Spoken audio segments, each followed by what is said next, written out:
Welcome to the Calm Analytics channel. I'm Boris Tizengauzen, December 10th. Today, there is a lot of important news. So, in this episode, the European Union is officially launching a tribunal for Putin. Not everyone in the Kremlin finds it funny anymore. Moscow has cynically rejected Ukraine's proposal for a truce. And how the parasitic regimes have intensified attacks on NATO countries' borders. But Europe has a superweapon against dictators for this. The battle for 300 billion. Why confiscate the assets? This is causing a major hysteria in the Kremlin, even bigger than the missile supplies to Ukraine. There's one important secret there. And also about how Donald Trump's fast-paced world broke down and how he was terribly offended in Asia. Plus, there will be revelations from Russia's foreign minister about an attack on Europe. When? Why? All of this in today's episode. If this is your first time on this channel, welcome and subscribe so you don't miss the next episodes.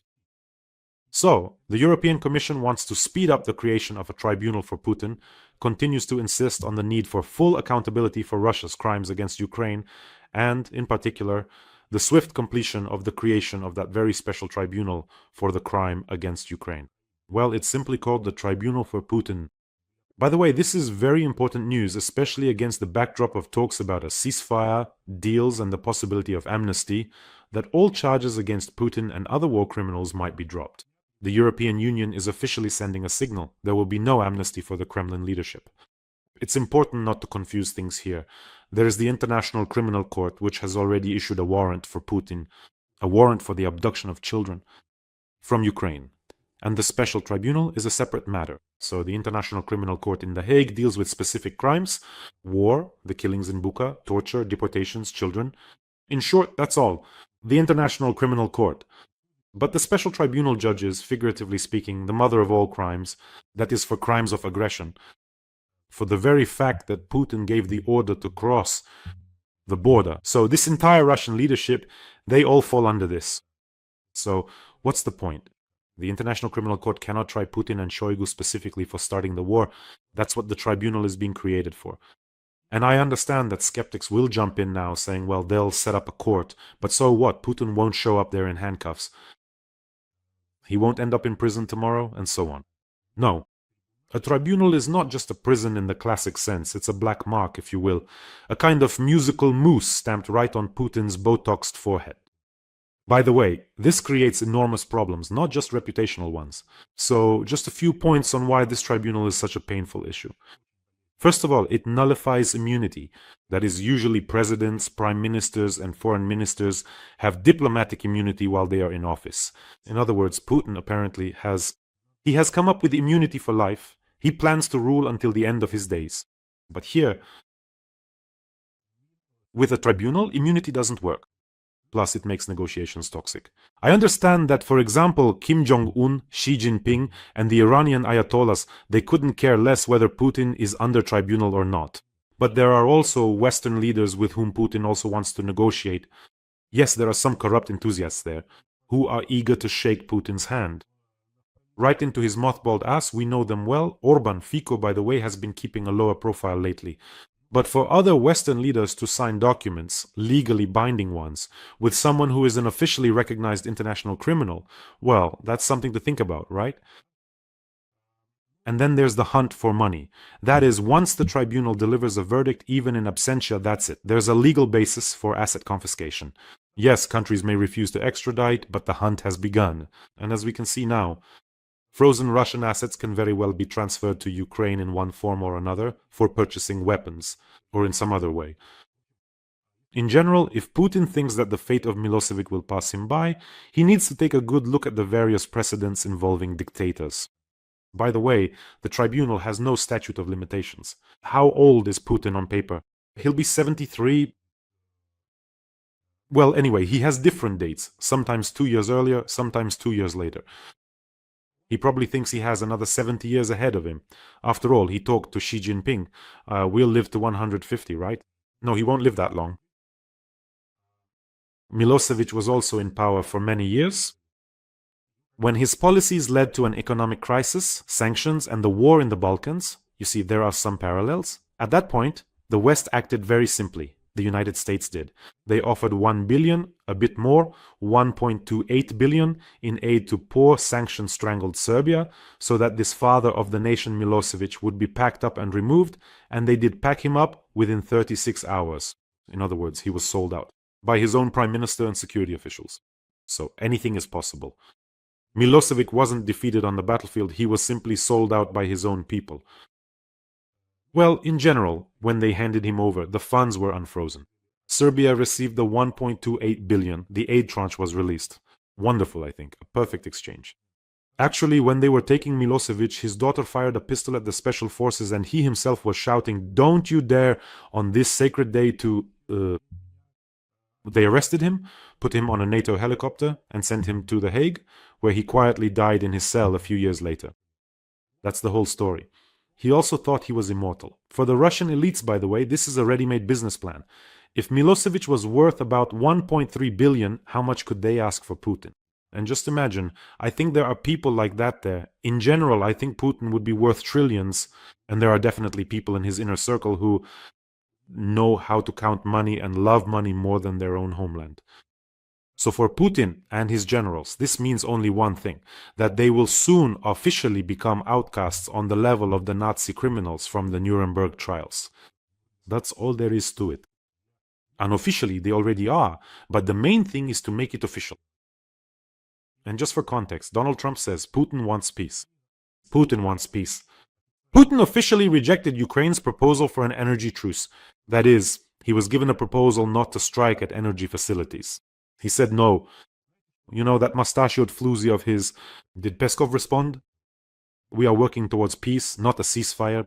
In other words, he stated that first everything must be signed, everything, a stable, guaranteed peace, and so on. Now, regarding the fact that Trump keeps repeating that Putin wants peace, let's just go back to the basics, to first grade. Right now, Putin has even rejected a basic ceasefire, not to strike civilian infrastructure. So if the aggressor, which Putin is... Now we're having a first grade lesson. Kids, let's begin. So, in our White House, we're having a lesson about aggressors and peacemakers. If an aggressor wants peace, what does he do? That's right, he stops attacking. Or he stops shooting, right? If he doesn't want peace, then even a counter-proposal, even just to stop shooting for a while, or to stop targeting certain types of objects, he rejects. No, we'll keep launching drones, missiles, and so on. See how quickly we figured out who wants peace and who doesn't? So it turns out that if Putin doesn't want to cease fire when he's offered the chance, including, by the way, Donald Trump has offered it to him, let me remind you, more than once, then it means he doesn't want peace. Look at us, we've unraveled this most complicated issue like children. Some people in the White House can't manage that, to unravel this complicated issue. It's truly an amazing paradox. There are regimes that can't even bring order to their own homes, to their own countries. They simply can't do the basics. They can't even build proper roads. In schools, so that the toilets aren't outside. Just imagine, in Russia, 5% of schools have outdoor toilets. It's minus 30 degrees Celsius. The kids have to run outside to use the bathroom. These regimes can't even manage things at home. They can't bring order. But they always interfere in other countries, telling others how they should live, trying to save someone from something.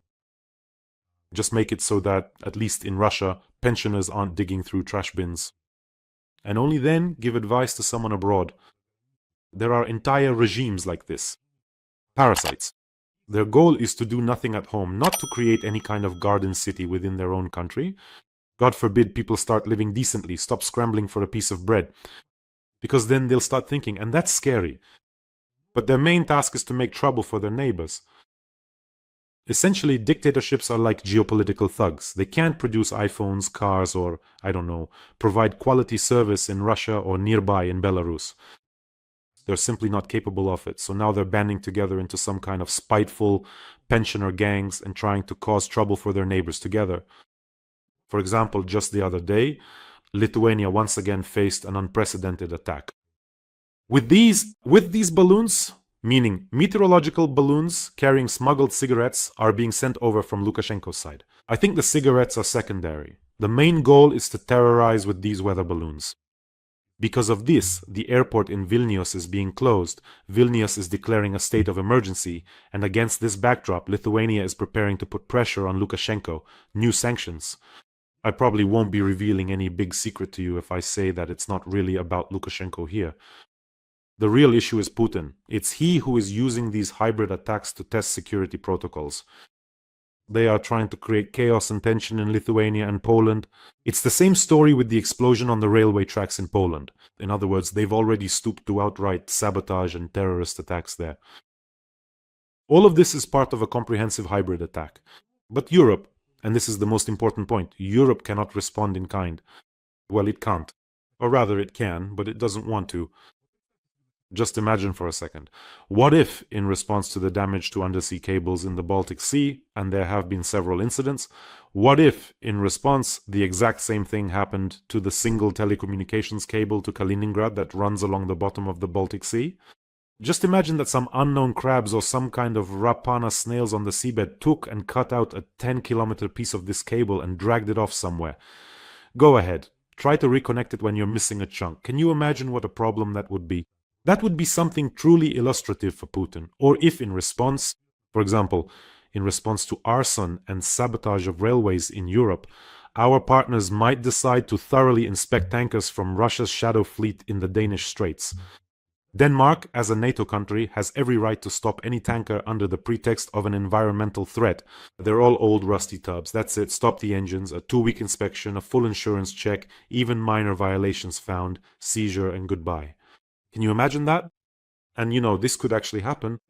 By the way, if our partners are suddenly lacking in creativity, they should reach out to the head of the GUR, Kirilo Budanov, or to the head of the SBU, Vasil Maliuk. They can give you at least 15 ways to properly humiliate Putin. You can't persuade these parasites to behave decently. Lukashenko, Putin, you can't do anything with them. The only thing to do is to spray them with Diclorvos. Or look at what else they're up to. Every day, they put people in danger. The lives of citizens of NATO countries. Everyone already knows that in the Kaliningrad region, there is a stationary electronic warfare system called Tobol.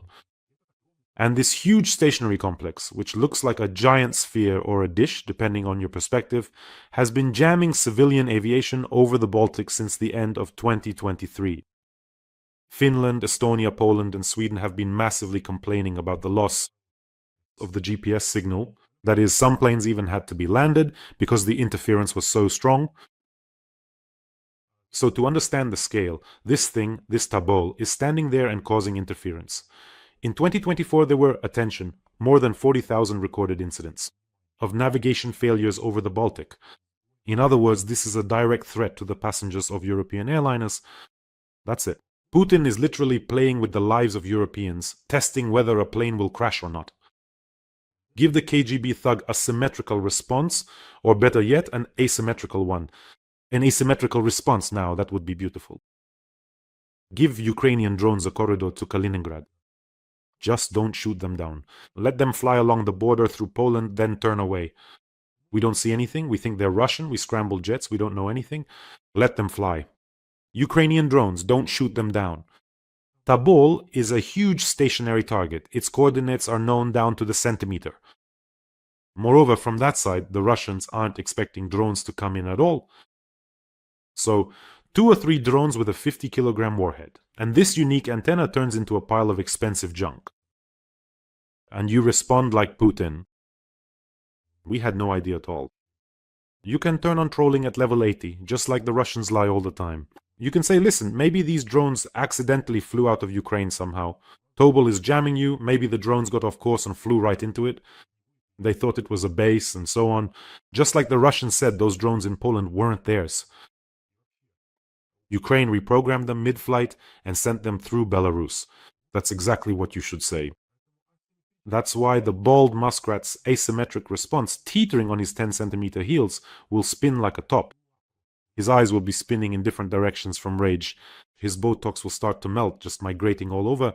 By the way, friends, that's about truly excellent, sophisticated, and highly effective electronic warfare systems. We have an important fundraiser. The 214th Separate Assault Battalion AFOR needs our help. Right now, they're raising funds for electronic warfare equipment for their ground drone platoon. A 16th range EW system. They need it. And several sitcomets with extra charges. What are sitcomets? Well, EW, I think you know what electronic warfare systems are. Sitcomets are a kind of pistol. They use cartridges that shoot out a net. So they're very effective against Russian FPV drones and literally save lives. And they have spare cartridges. You fire one net, quickly reload another, and fire a second one. So for our UAV operators, these things are absolutely essential right now. The 214th Battalion took part in the liberation of Kiev region, including the famous Hostomel. The Kharkiv operation, Solidar, Bakhmut, Chasiv Yar, Toretsk, the Kurakov direction. They fought in the Sumy direction as well. And now they're carrying out missions on the borders of Dnipropetrovsk and Donetsk regions. They're powerful, serious warriors. By the way, here's an address. Please take a look. Ми взвод безпілотних наземних комплексів 214-го окремого штурмового батальйону ОПФОР відкриваємо збір на систему РЕП для виконання бойових завдань. Слава Україні! Героям слава! Let's help our defenders from the 214th Assault Battalion. Your donation is a direct investment in saving the lives of our defenders and in destroying the enemy, since these are professionals in drone operations. The link to donate is in the description of this video. There is Mono and there is PayPal for those who want to help from abroad. Friends, to each of you I want to say a huge thank you. You have no idea what kind of support you are giving to Ukraine and our defenders. Hundreds of thanks from them, I'm passing them on to you. You are simply the best. If you don't see the payment details, you can also use the QR code to go to the fundraiser. Every voice matters. Join our community, support independent journalism and help us bring you the truth from Ukraine. Become a member of Ukraine Today. Join us now. Now let's move on to the creation of the sovereign. When I read about the creation of the sovereign, it means I'm definitely reading news about Russia. But I think you might start to feel a bit uneasy now. So in Russia, they've proposed creating a sovereign Roblox. That is a platform, a game which has been banned in Russia. Kids have recorded 1 million tantrums about it on TikTok. They're screaming, bring it back. Kids are gathering, I don't know, planning to storm the Kremlin because Roblox was banned for them. And now Russians are puzzled.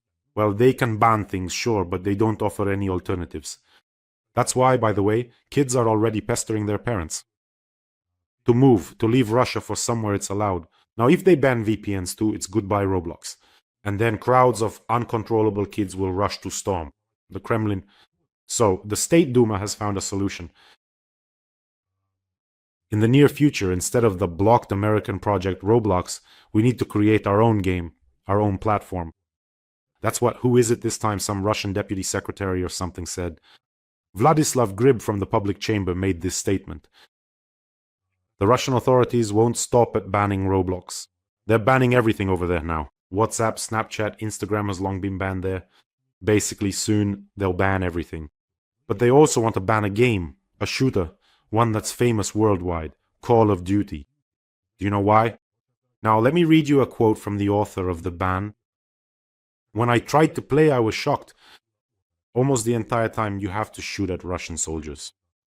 This is a very unpleasant experience for any citizen of our country. It's some kind of terrible masochism, said State Duma deputy Mikhail Delyagin. He has already sent a request to Roskomnadzor to ban this game. In my opinion, having to shoot at Russian soldiers almost the entire time is exactly what we need. Don't you think this is the kind of game that should go down in history? Actually, the ideal scenario, is like in my childhood when we played war games in the yard, and now some modern kids might be watching us by mistake. Maybe your parents are making you. Basically, back then, in those simpler times, you could freely play outside in the yard. You could even just imagine this incredible scenario. Go somewhere, perhaps to a friend's house or a local park, and not have a modern mobile phone with you at all. And to actually call you, someone would have to diligently find some neighborhood kid in the yard, and then specifically say, hey there kid, your parents really need you. Please go to such and such yard, locate Boris, and then kindly call him to the phone. If he doesn't show up in 15 minutes, tell him he's in trouble. And the kid would run over. Your mom's looking for you, that's it, that's it, I'm off. In general, those were the times. And back then, when we played war games in the yard, it was always really difficult. No one wanted to play the role of the fascists. I mean, someone had to play for the Soviet army and someone for the fascists when we were kids, but no one wanted to play as the fascists. And now, just like no one wanted to play as the fascists, no one wants to play as Russian soldiers either. Well, it's a shame for the ages. This is a disgrace for the ages. This is a shameful war. This shameful war will ruin Putin. This shameful war will ruin Russia. The only victories will be in Russian textbooks. And even then, not for long, because when this whole sovereign internet starts to collapse inward under pressure, it will just compress and then explode in all directions. Then we'll see. And now there's another hysteria in the Russian Federation about the transfer of their frozen assets. Every day someone there says, just try to touch our assets now, and we'll destroy everyone. There are threats against Europe, threats against European officials, even threats of war from Medvedev, missiles. There's nothing they aren't threatening with. They're breaking records for threats. Medvedev, that's clear. The main threatener, Dr. Evil from AliExpress. Why? Possibly confiscation. The possible confiscation of part of Russia's assets has caused much more hysteria than the delivery of missiles to Ukraine. The thing is, if you add up the amount of frozen Russian assets and the sum that could potentially be given to Ukraine for purchasing weapons, about 140 billion, this amount is 4 times greater than Ukraine's annual defense budget. In other words, if Ukraine receives this money in the form of weapons, Ukraine will be able to fight. With full force, it could simply destroy Russia and everything it can reach very effectively. And this is, on the one hand, one track, but on the other hand, Putin has things going in the opposite direction. Just yesterday, I mentioned that German intelligence calculated how much money Putin has in his reserves. That amount is enough for 18 months of war. That's if no new sanctions are introduced, or if Ukraine doesn't go on a rampage in the Black Sea and take out more tankers from the Shadow Fleet. But Ukraine will, believe me. So on one hand, Putin is running out of money. On the other hand, Ukraine will get a second wind in the form of weapons, drones, both naval and aerial aid, and so on. This is what they're afraid of in Russia. That a turning point will happen, that very moment when the money there is running out, and Ukraine will move forward. That's all there is to it. So of course they are terribly afraid of this transfer of Russian assets. Well, we'll see. Ukraine has real friends there who understand what kind of threat the Russian Federation poses. I hope they'll break the will of the dealers, the traders, and all those who trade not just in goods but in conscience as well. By the way, friends, don't forget to subscribe to this channel. Here we're fighting not only against Russian propaganda, but also exposing Russian lies. Let me remind you, Putin is spending insane amounts of money. He doesn't spend money on his own Russians. But when it comes to lies and propaganda, no problem. In short, let's make sure that Russia never washes away the shame of this war. So subscribe, let's see how many of us there are. And now about shame, lies, and everything else. Remember how over a month ago, Putin was told that Pokrovsk had been taken, that's it? So what's happening with Pokrovsk now? Why hasn't it been taken yet? It's been over a month, but Russians are still living in the past. How can Pokrovsk be like Schrödinger's cat? Tell me, why? The Kremlin lies both to its own citizens and to its soldiers, who see things with their own eyes, and to their families. It lies, and the reason is very simple. Have you noticed how strange it is? The discussion about victory over Ukraine has narrowed to a discussion of whether they will take it or not. Pokrovsk. But for Russians, for the average Russian, they even call it something else. They even call it by old names. That is, they call it the Red Army. There is then something else. But why is it like that for the ordinary Russian? Valuable? Pokrovsk, the capture of Pokrovsk, tell me please. How will the capture of Pokrovsk, a pile of charred bricks, be any different from the capture of Bakhmut? How is the occupation of one piece of scorched earth different from another? So how many minutes will it take for Russians to forget that some settlement has been occupied? And now, one more question. And recently the sly one. The governor of the Kursk region, Kinstein, announced that that's it. Residents of the Kursk region will no longer receive compensation for destroyed housing. Goodbye, says Kinstein. By the way, he used to go out there before. He used to fight for rights, and now they've made him governor and told everyone to get lost. That's it. How about you? They're already recording appeals to Putin with posters in court. Putin destroyed housing. They're recording it in Kursk. They're recording it in court. Are you submitting a petition to the Tsar? What are you even doing? And the thing is, As soon as I see an appeal that starts with Dear Vladimir Vladimirovich, I just think how nauseating you are. You know, who, in their opinion, destroyed these houses? Who started this war? Cursed Ukraine? Who? Ukraine-Saxons? Anglo-Saxons? Who? Now here's a bonus question about the capture. Pokrovsk, Bakhmut, and so on. I didn't mention the news about the residents of the Kursk region not getting any money to restore their homes for nothing. So the question about Bakhmut, Pokrovsk, and dozens of other settlements occupied by the Russian Federation. There's nothing left there but ruins. And who is going to rebuild them?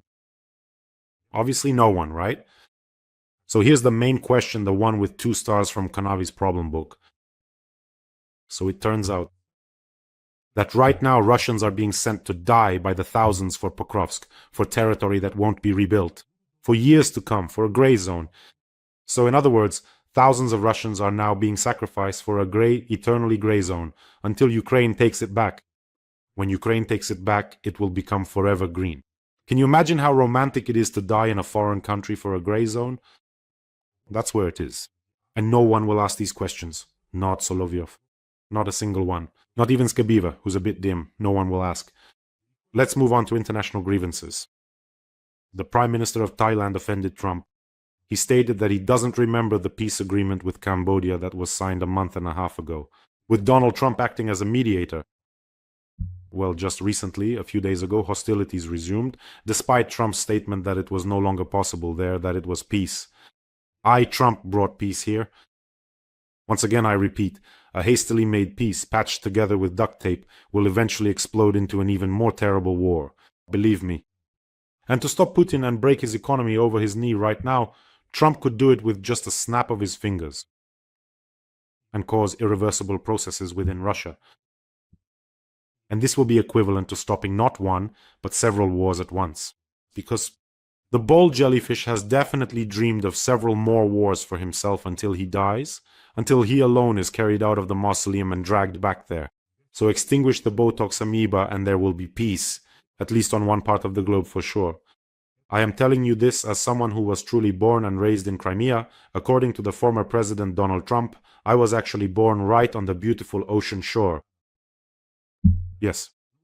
Well, okay, maybe. Geography is not Donald Trump's strongest suit, but anything can happen. You could mix up Albania with Armenia, or say Cambodia with Azerbaijan. All of this could be forgiven if they weren't rolling out the red carpet for a maniac and a murderer.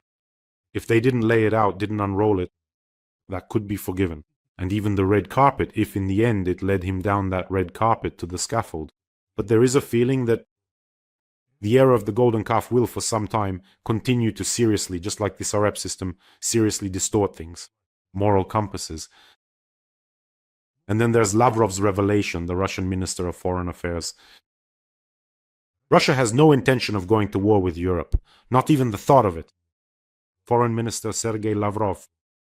But now for some reason they repeat every day that they are not going to fight with Europe. Hitler, by the way, also had no intention of attacking Poland. It's true, he said it. I'm not going to, believe me. They all have some kind of bipolar disorder there in Russia. Let me look through the archives. 22nd year. Lavrov. We will not fight with Ukraine, I promise you that. Have you seen it? Putin spoke. Yes, no, so what? Why do we need Crimea? Yes, we will never fight with Ukraine in our life. The most interesting thing is that no one cares what you already say. Will you fight with Europe? You won't. Europe is preparing for war, and it hasn't stopped helping Ukraine. This is important. And taking this opportunity, I want to say a huge thank you to all the countries that are helping Ukraine in this very, very difficult time for us. Time. Well, friends, we believe in our armed forces, and let's help our warriors. Right now, they really need equipment, electronic warfare systems, and those very net launchers. Let's help our warriors. The link to donate is in the description of this video. Wishing us all a peaceful day and glory to Ukraine.